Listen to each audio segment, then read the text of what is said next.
Olá, meus carinhos, como estás? Eu espero que vocês estejam muito bem e eu estou aqui preparada para mais um aulão preparatório para o SAEB e para o SAERO, porque temos estudantes do segundo ano, do terceiro ano, todo mundo muito atento assistindo a essas aulas, esses aulões, né, preparatórios de português e matemática. Então vamos lá, dar sequência. Esse é o nosso quarto aulão de língua portuguesa.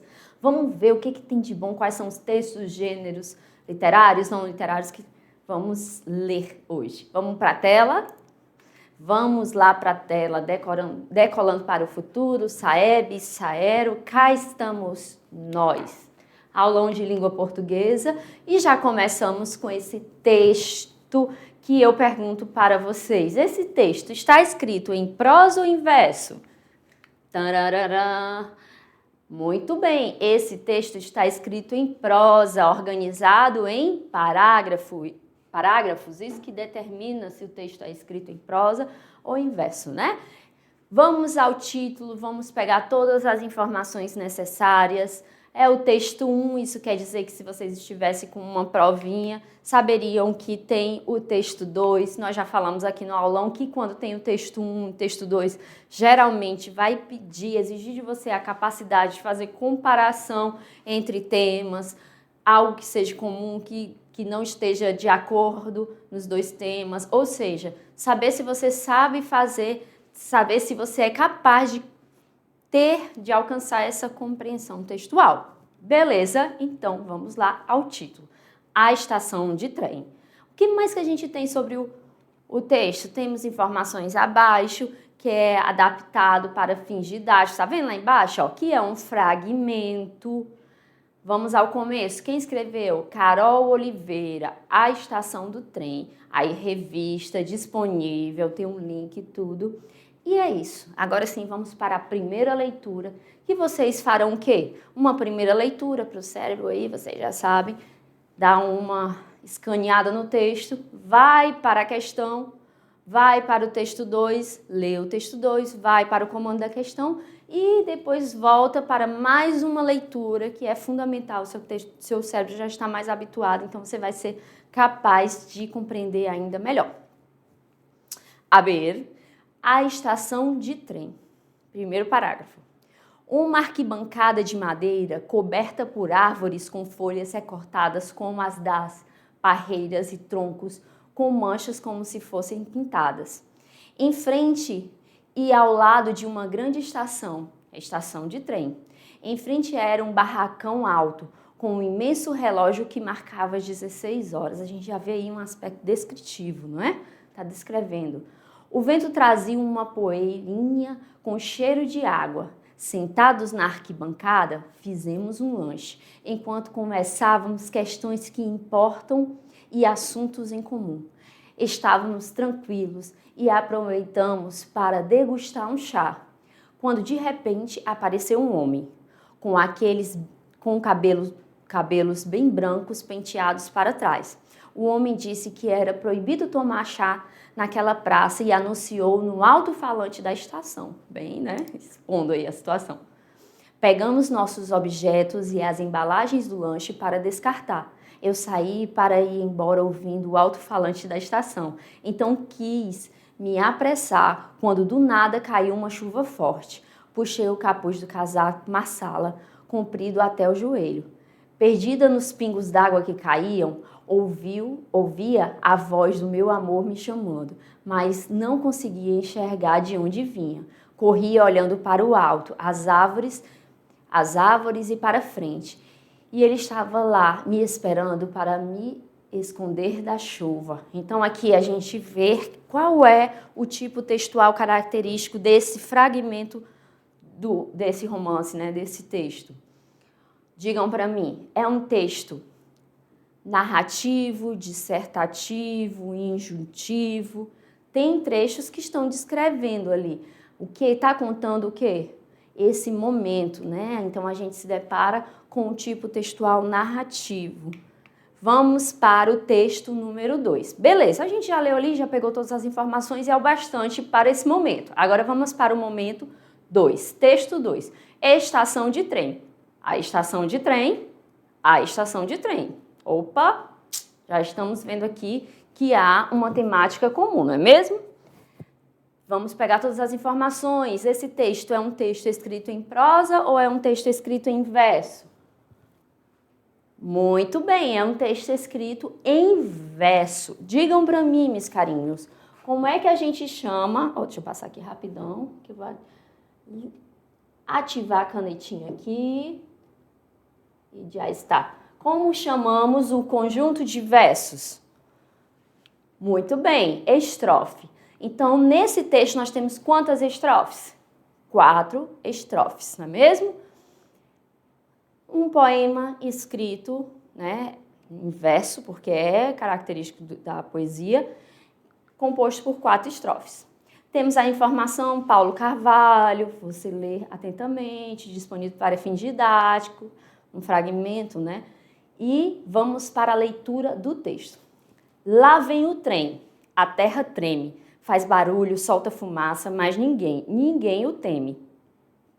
Se é noite, vemos o brilho, a distância do seu farol, clareando o escuro trilho. Mas o que é que o trem tem? Tem amigos, tem bagagens e conversas que entretêm. E o que é que o trem nos traz? Pessoas queridas, boas notícias, até presentes. É, bem capaz. Olha, então a leitura mais leve, mais simples, com essa temática de estação de trem, não é mesmo? Beleza, li, fiz uma leitura rápida, compreendi, a linguagem é clara. Vamos para o comando da questão. A informação comum a esses 2 textos é: li o comando da questão, vamos ver as alternativas. A. A conversa de pessoas sobre vários assuntos. B. A fumaça que sai do trem enquanto ele anda. Existe essa temática comum? Existe? Está no texto 1 e está no texto 2? C. O brilho do farol do trem que clareia onde está escuro. Tem essa informação? Tem, mas é no texto 2, não é no texto 1. Não tem no texto 1 e texto 2, somente no texto 2. D. O encontro de um casal em meio a um período de chuva. Está nos 2 textos essa parte? Ou só está em um? Beleza, meus carinhos, só está em um. Então, não é comum aos 2 textos. Tá só no texto 1.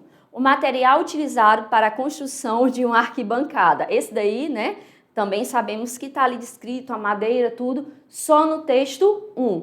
Que fica de gabarito a conversa de pessoas sobre vários assuntos, beleza? Eu fui direto para essa resolução. Mas o que eu dou de dica para vocês? Menino, tá faltando uns fôlego aqui. Começa a falar e esquece de respirar.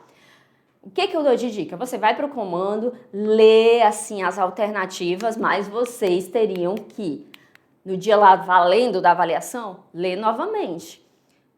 Por quê? Você ficaria mais atento, né? Por exemplo, quando ele diz assim: em frente era um barracão alto com um imenso relógio que marcava as 16, lá no primeiro parágrafo.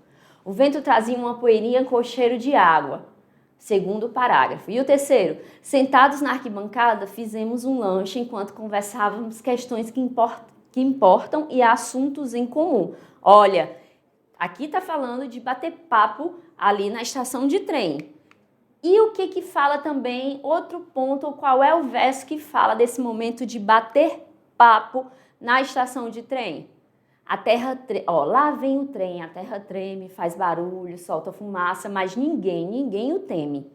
Se é noite, vemos o brilho, a distância do seu farol clareando o escuro trilho. Mas o que tem? Tem amigos, tem bagagens e conversas que entretêm. Essa questão, e conversas que entretêm. Se eu peço para vocês localizarem, eu digo terceiro verso da terceira estrofe. Conversas que entretêm.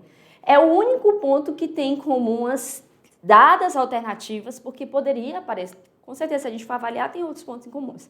Mas a gente está falando de uma questão e a gente tem que focar nessa questão. O que tem em comum, então? A conversa de pessoas sobre vários assuntos, né?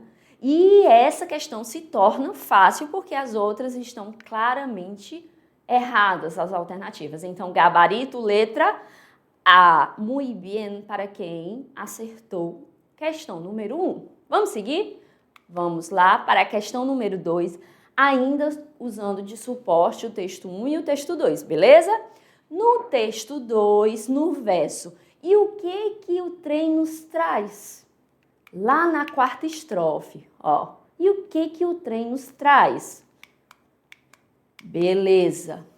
A linguagem predominante é arcaica, digital, formal, jornalística ou regional. Vamos pensar mais uma vez, tocar nesse assunto de variação linguística, a linguagem que a gente sabe que sofre transformações dependendo do contexto, da necessidade, da faixa etária. Nós são muitos aspectos, né?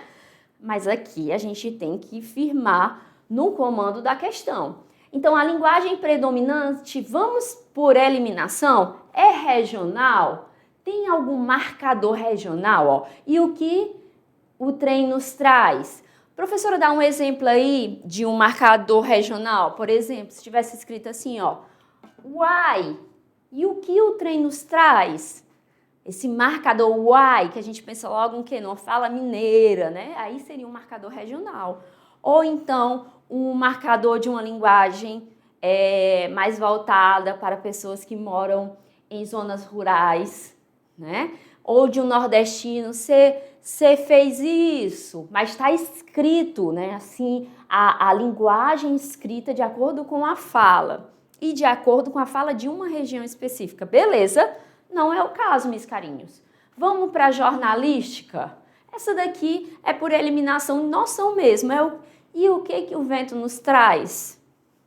Não traz esse peso de informação, né? de uma linguagem, é isso mesmo, carregada de informação. Então, a gente deixa essa daí de cantinho. Formal, tá formal, gente? Professora, eu fiquei em dúvida. Ai, meu Deus, eu fiquei em dúvida. Deixa quieto, então, deixa aí, não marca. Vamos por eliminação. B, digital. É digital? Professora, me dá exemplo de uma linguagem digital. Por exemplo, aqui poderia ficar o que é que o trem traz. Esse marcador da gente diminuir, né, da gente fazer essa redução das palavras PQ, VC, se torna uma linguagem digital. Ou mesmo se tivesse emóticos, seria um marcador de linguagem digital. Mas a gente sabe que não tem aí, tá? Professora, quer dizer que dentro de texto pode ter marcador de linguagem digital? Dentro de um contexto de escrita que esteja, por exemplo, trazendo ali um diálogo, né? Dentro de um diálogo entre personagens que estão conversando num ambiente virtual, por exemplo, dentro de um romance ou de um conto, deixando claro através dos marcadores de diálogo direto, né, o travessão utilizando, aí o escritor tem essa liberdade de escrever. Por quê?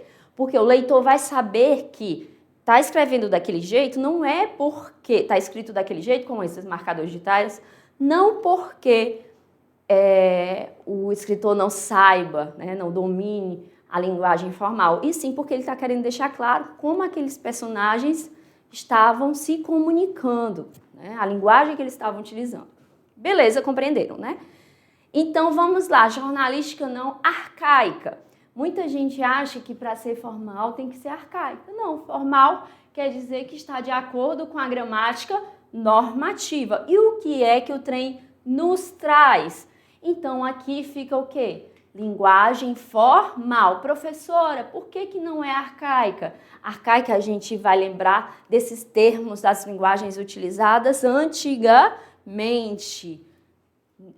Voz-me ser, é aquele português arcaico, que não é o caso. Então, aqui está usando linguagem formal. Por que linguagem formal? Porque está de acordo com a gramática normativa e é isso, ok? Sem outros marcadores, sem desvios de regras gramaticais. E gabarito letra C. Tudo bem? Até aqui? Vamos seguir para a questão número 3. No texto 1, entende-se que? No texto 1, entende-se que? Gente, qual é o estilo dessa questão? Essa questão aqui, ele exige que você leia o fragmento que você já domina, inclusive. Deixa eu apagar aqui porque tá borradinho, né? Rapidão. Borracha. Tá. O modelo dessa questão aqui exige que você leia, ele já traz o fragmento escrito, mas que você já, como você já fez a leitura mais de uma vez do texto, você já domina. Então, você basta ler o verso e chegar à resposta. Por quê? Porque você já leu o texto. Dessa anterior, você vai comparar os textos, então tem que ter uma segunda leitura. E essa terceira, o segredo está na leitura, claro, dos textos, de você ter dominado, mas o comando da questão, ele se completa com as alternativas. Então, se eu não leio as alternativas, não tem nem como saber o que, né, completar o raciocínio da questão. Então, no texto 1, entende-se que a arquibancada de madeira ficava próxima a um rio? Será? No texto 1, entende-se que a chuva molhava quem esperava o trem na estação? No texto 1, entende-se que está vendo que eu estou lendo. Por quê? Porque está claro que aqui está sendo completado com uma dessas alternativas. Então, eu vou fazer essa leitura repetindo o mesmo para lembrar o que é que o comando quer. No texto 1, entende-se que C, a estação do trem tinha sido pintada de várias cores. Eita, ele colocou essa alternativa aqui para dizer, não é sobre isso, né? No texto 1, entende-se que o alto-falante da estação era utilizado para dar avisos. E no texto E, no texto 1, entende-se que o barracão era um ótimo lugar para se fazer lanches. Então, o que está muito claro naquele fragmento? Que o alto-falante da estação era utilizado para dar avisos, inclusive que não podia tomar o quê? Chá. Não é isso? Então, mais um modelo de questão. A questão que as alternativas completam a frase, né? Completam o sentido do comando da questão. Questão 4. Na verdade, era para ter só o texto e a questão... seu sabidinho, vamos fingir que vocês não viram aquilo dali, né? Seus gaiatos. Então, vamos lá para mais um texto que, vamos sem olhar, sem ler, assim, ler realmente as palavras, vamos olhar para a forma. Olhou, o que tem de informação aí? Tem que é o capítulo, tem um capítulo que está aí, tem o título, o que mais? É um texto em prosa ou em verso? Beleza. É um texto escrito em... É um texto escrito em quê, meus carinhos? É um texto escrito em prosa. E o que acontece? Tem outro marcador aí. Tem diálogo aí? Tem fala de personagem? Tem fala de personagem. Qual é o marcador textual para essas falas de personagem? O uso do travessão. É como eu falei anteriormente, é quando o escritor ele traz a fala exata do personagem, né? Isso pode ser feito de forma direta, através dos travessões, ou de forma indireta. Vamos para a leitura agora. Ó, finaliza. Machado, escrito por quem? Machado de Assis, Esaú e Jacó. Aí está aqui onde está disponível, beleza? Quem foi Machado de Assis, meus carinhos? Machado de Assis foi um dos principais escritores de qual escola literária? Do realismo, não é mesmo? Só em pensar em realismo, a gente já sabe dessa carga de trazer a realidade para suas obras. Realidade nua e crua, né? É o que antes não era trazido na literatura, porque não era, digamos, alguns temas não eram tidos como bem vistos para ser postos em romances, por exemplo. Então, o realismo é essa escola literária que tem essa quebra com o romantismo, e vem do realismo, naturalismo, tudo isso que vocês estudam muito bem nas aulas de literatura. Beleza, podemos começar? Esaú e Jacó. Eis agora a matéria da conspiração. Na rua, ao virem de São Clemente, foi que Pedro, gastado o melhor do tempo com a carta e o jantar, pôde revelar à moça um segredo. Titia disse lá em casa que Dona Cláudia lhe contaram em segredo, não diga nada, que seu pai vai ser nomeado presidente da província. Não sei nada disso, mas não creio. Aí a outra personagem respondeu. Se a província fosse a do Rio de Janeiro, eu gostaria, porque não era preciso ir morar na Praia Grande. E se ele fosse, a viagem é só de meia hora, eu poderia ir lá todos os dias. Era capaz? Aí, apostemos, ele diz, né? Flora, depois de um instante, aí o marcadorzinho de instante, é preciso supor muito, que há presidência e que há a província, vamos lá, que há a presidência e que a província é a do Rio. Não há nada. Então, suponha só metade, ele responde, que há presidência e que é Mato Grosso. Flora teve um calafrio, sem admitir a nomeação, tremeu ao nome da província. Pedro lembrou ainda o Amazonas, Pará, Piauí, ou seja, os outros lugares que ela estava querendo fazer o levantamento só do quê? Do Rio, né? Era o infinito, mormente, se o pai fizesse boa administração, porque não voltaria tão cedo para onde ela queria estar. Então, Machado de Assis, Esaú e Jacó disponível, e a gente vê que aqui é um diálogo, gente, que quando você faz a leitura da obra é que você tem mais domínio.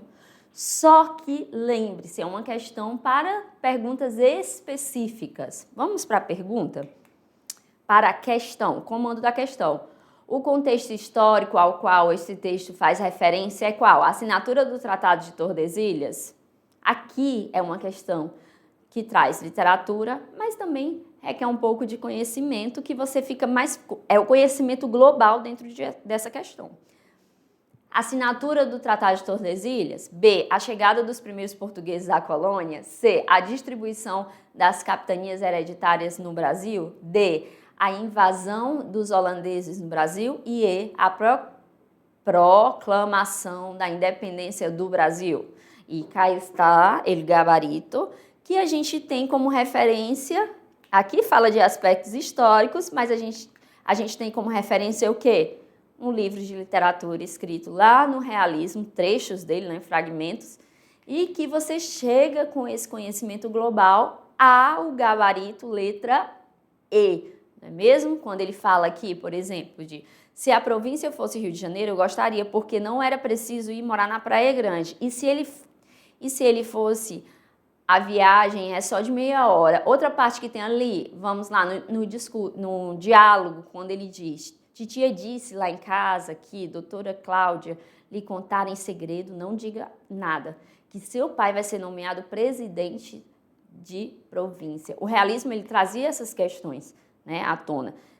Como eu falei, ele poderia trazer já questões políticas, ele já antecipava questões naturalistas, mas era essa característica, né, daqui do livro de Machado de Assis. Questão 6. Nesse texto, no trecho, uma compaixão desinteressada. Ah, aqui veio sem o trecho. Sigamos, tá? Essa daqui eu vou mandar para vocês sem essa daqui. Saúde mais, saúde nenhuma. A gente passa aqui para a questão número 8. A questão número 8, ela traz um texto curto. Aquela questão na próxima aula, vocês viram que eu passei rapidinho? Eu vou trazer o suporte do texto, então tá tudo certo, tá? A gente passa para essa daqui e a gente vê o quê? Um poema aqui bem com características de quê? De um poema mais livre, com poema com características de poemas que tiveram mais liberdade de se formatar, digamos assim, de se formar de maneira diferente, que sai daquelas caixinhas. Isso se deu através das vanguardas, como vocês já viram lá, surrealismo, dadaísmo, né? Todas essas formas que teve reflexo na poesia, nas artes plásticas e tudo mais. Por que a professora está dizendo isso? Porque só de olhar, você vai me dizer que esse é um texto escrito em prosa ou em verso? Em verso. não é? Por mais que haja todo esse formato diferente, a gente vê ali no finalzinho versos, e cada um, por exemplo, sempre vai significar um verso. Quais são as informações que tem aqui? Por que ele foi escrito? Andra Valadares, em seu livro Ondas, né, em 2014, e aí está disponível, beleza? Vou ler o meu texto uma vez para o meu cérebro já ir parar de dar tilt, porque o formato dele já é diferente. Aí depois a gente vai para o comando da questão. Estou sempre sonhando, vou navegando na vida. Com quem desbrava o mar, com a certeza da partida e o mistério do aportar. E aí está. Quando a gente lê um texto que já foge àquela regra de escrita, né, de formato, esse daqui já está dando uma ideia de quê? Estou sempre sonhando. Aí já vem nesse formato todo diferente, quem sabe para trazer essa ideia de desordem do sonhar, né, do fabuloso. Vou navegando na vida, com quem desbrava o mar. Vocês estão vendo que está fazendo um movimento de quê? De onda, não é? Com quem desbrava o mar. Sobe e desce de novo. Com a certeza da partida e o mistério do aportar. Quando a gente faz uma linguagem não verbal, que a gente faz assim, ó. Só em falar isso você sabe que eu estou falando de quê? Estou remetendo às ondas. Então, a poetisa, ela traz esse recurso de símbolo, né? De simbologia, desse formato no poema para remeter essa sensação de onda do mar que se completa com a leitura das palavras, ou seja, com o verbal. Beleza? Então vamos lá para a tela, vamos ver o que pede a questão. Esse poema, apesar de apresentar uma estrutura diferenciada, beleza, mantém elementos da composição poética tradicional, como a linguagem rebuscada, a objetividade, a utilização de rimas, o apelo emotivo, o uso de descrição detalhada. O que traz? É uma linguagem rebuscada? É um poema que quando a gente lê, assim, eita, botou aqui uma linguagem que a gente nota que está muito rebuscada para falar desse sentimentalismo. Ou é uma linguagem simples? Eu estou sempre sonhando, vou navegando na vida. Tá vendo que é uma linguagem simples, que a gente consegue ler com facilidade, a compreensão também? B, objetividade. Gente, é característico da composição poética tradicional a objetividade? Não, né? Essa alternativa ela está errada, porque qual é a linguagem marcante da poesia? Né? Qual é o aspecto? É uma linguagem subjetiva. E qual é a diferença, meus carinhos, de uma linguagem objetiva para a linguagem subjetiva? A gente já falou nas primeiras aulas. A linguagem literária, que no caso são os poemas, né?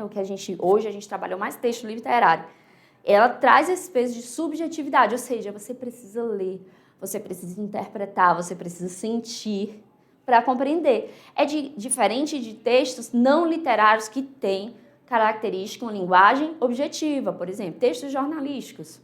Eu não vou ter que ficar interpretando, eu vou ter que ler com atenção para pegar as informações que já devem estar claras ali para o leitor. Beleza? Vamos continuar a leitura? Então vamos lá. C, a utilização de rimas. Vamos ver? Vou navegando na vida, com quem desbrava o mar, com a certeza da partida e o mistério do aportar.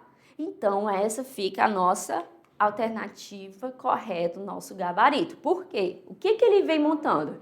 E estou sempre sonhando, vou navegando, sonhando, navegando. Aí, na vida que combina com o quê? Partida, que rima, na verdade, o termo é rima. Com quem desbrava o mar, que rima com qual outra palavra? Aportar. Tudo isso aí a gente vê na desinência da palavra, né? No sufixo vida, ida, ida, mar, aportar, qual é a desinência? AR. Então existe essa sonoridade. Beleza? Vamos para a próxima questão. que é uma questão que tem a linguagem verbal, não verbal. Aqui vamos ler e o que ele diz. Mas o Senhor disse que ia ter uma canja. Ele olhando, garotinho, um pratinho, ó, a linguagem não verbal com a bocona, né? Se eu leio somente as palavras, a linguagem verbal, o sentido não fica completo sem a imagem. Então, aqui é a linguagem mista. Filho, essa canja é de música, ele diz. Aí o menino olha assim, né? Já fecha a boca, com um pratinho na mão. Aí diz, adoro música, enche o prato. Eu amei a expressão dele. Olha como ele ficou super empolgado. Adoro música, enche o prato. A canja. O que é interessante aqui é que nós, falantes de língua portuguesa, a gente tem que saber que existem essas palavras que são heterossemânticas. Como assim, professora? Canja pode, dependendo do contexto, ter sentidos diferentes. E tá tudo certo aqui. O que houve? Houve aqui uma falha na compreensão da criança. Talvez ela não conseguiu compreender o contexto. Mas ficou ótimo porque trouxe humor, né? Aí o escritor, ele traz esse humor exatamente com o jogo da palavra. Canja, que pode ser uma canjinha ali, uma sopinha, não é? E canja, que é um pouco da canção que irá ser cantada. Vamos para a questão, vamos ver o que a questão pede. O humor desse texto está no fato de um menino reconhecer aspectos semânticos do texto, intenções do escritor para, intenções do escritor, o que o escritor já espera do seu leitor, tudo isso são capacidades que a gente tem que ter. E você já tem, tá certo, gente? Então, quando é que acontece esse humor? Acontece porque o fato de um menino adorar a música, ouvir música, é por isso que fica engraçado. O humor desse texto está no fato de um menino confundir o sentido da palavra canja, ser. O humor desse texto está no fato de um menino fazer um questionamento ao seu pai. Pai, informação. D, tá vendo que eu estou lendo o comando da questão e completando com a alternativa. O humor desse texto está no fato de um menino gostar de comer canja. É por isso que foi engraçado, né? O que é humor, gente? Não é porque você tem que cair aí dando gargalhadas. Não, é porque foi assim uma quebra de uma expectativa. E querer comer um prato cheio de canja. O humor está aí ou está no fato de confundir o sentido da palavra canja, que a gente já sabe que é um heterossemântico, como manga, fruta e manga, que a gente tinha uma parte da camisa, não é mesmo? Agora a gente vai finalizar com a leitura desses textos. Mais uma vez, textos literários, porque essa aula ficou cheinha assim e é bom que a gente trabalhe mesmo, tá certo? Texto 1, o retrato do sertão. Vamos para o texto 2, o cantor do sertão. Beleza, todos os dois estão escritos em versos. Vamos ver quem escreveu esses poemas. Patativa do Assaré, bem conhecido, não é? E Vitor Chaves Sapalá, Pimentel. Vamos conhecer as escritas. Composto por 2 estrofes, exposto aí, né? 2 estrofes, tem as informações do livro Melhores Poemas de Patativa do Assaré, o Retrato do Sertão, né? E tá aí escrito o Retrato do Sertão, que é o nome do poema, que está na obra, e tá aí a informação geral. Vamos lá, primeira estrofe. Se o poeta marinheiro canta as belezas do mar, como um poeta roceiro, quero o meu sertão cantar, com respeito e com carinho, meu abrigo, meu cantinho, onde viveram meus pais, o mais puro amor dedico ao meu sertão caro e rico de belezas naturais. Lindo, maravilhoso, falando do sertão. Vamos para o segundo, o cantor do sertão. Numa casinha de luz, no meio desse sertão, vivo sonhando a tocar a vida em um violão. E vou ver a lua brilhar no céu que viajo voando a cantar. E a madrugada vai ser cheia de sons e canções. Sou apenas cantor do sertão e não vivo sem terra e paixão. Sou apenas cantor do sertão, vejo tudo com meu coração. Então, mais uma vez, poemas com rimas que dá para ser o quê? Musicalizados, né? Vamos para a questão. Já vimos que tem texto 1, texto 2, já fica suspeita aí o que o comando vai trazer. Embora pertença a épocas diferentes, esses textos são semelhantes, pois ambos os eulíricos declaram que cantam as belezas do sertão. Eita, já de cara. B. Os eulíricos citam a importância de ver com o coração. Tem essa visão nos dois ou só em um? C. Os eulíricos retratam a casa em que residem. Nos dois. Lembrando, aqui a gente está fazendo a simulação no aulão, mas você vai ter que ler novamente os dois poemas, tá bom? D.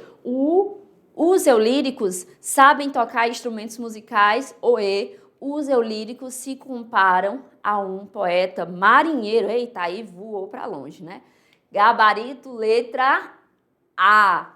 Os eulíricos declaram que cantam as belezas do sertão, dos sertões. Hasta próxima, carinhos, e a gente... Eu falei para vocês que eu esqueço de respirar, né? Então, deixa eu respirar aqui para me despedir de vocês. E dizer que, lembrá-los que o eulírico é essa voz que fala no poema. Tá? Essa voz, não confunda o eulírico com quem escreve, com o poeta ou a poetisa. Pode até ser, por exemplo, pode ser um escritor, um poeta homem e o eulírico ser feminino. Olha aqui esse verso. Se acaso me quiseres, sou dessas mulheres que só dizem sim. O eulírico é feminino ou masculino? Feminino, muito bem. No entanto, foi escrito por um poeta, um compositor chamado Chico Buarque de Holanda. Então, entende? O eu lírico é essa voz do poema. Tanto o eu lírico do primeiro, né, do poema do Patativa da Saré, como o eu lírico do segundo poema, eles estavam falando sobre o quê? Sobre o sertão. Compreendem? Então, é assim, nós encerramos essa aula que foi maravilhosa. Sempre um prazer estar com vocês, professores. Muito obrigada, a gente admira demais o trabalho de vocês e estamos juntos sempre. Qualquer necessidade, só entrar em contato e os nossos estudantes também. Qualquer coisa, manda uma mensagem que a gente está à disposição de vocês, tá? Teremos mais um aulão, aí a gente finaliza o nosso ciclo e eu vou trazer aquele textinho que passou direto aí pelas aulas. Hasta la próxima, carinhos!